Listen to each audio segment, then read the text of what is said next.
Right, we have a Porsche back in today. This Porsche has been coming to us for a few years now. We originally put a ceramic coating on it, and we've done a hood clean and reproof, as well as obviously restoring the front headlights. So as we can see, my colleagues just obviously taped up the lights, but you can see obviously how hazy they are. So they make the front of the Porsche very dull. When it comes around to washing it, the body will wash up very easy, because as I say, it's got the ceramic coating, and I believe we're going to be putting the reload kit on.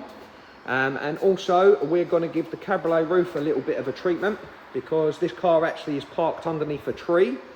So we're going to obviously give it a nice clean up and totally transform it again, and then give it back to the customer.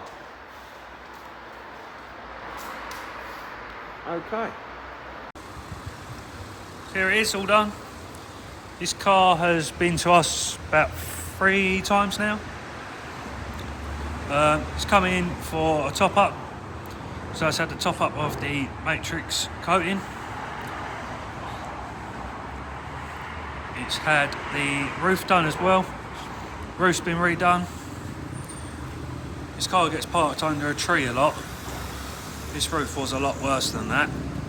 Obviously you can see the wear marks here. So that's where you get grit in the grain. The whole body work has been done as well, as you can see. It's looking lovely.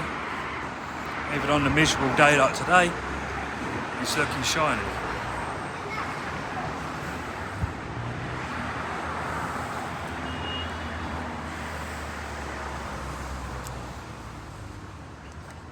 We've not done any polishing to this car other than when we done it the first time.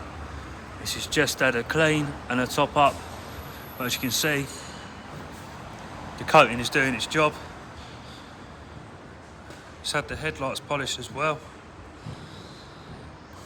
and they've got the 2-year coating on. So the interior has been cleaned as well, and it's looking lovely.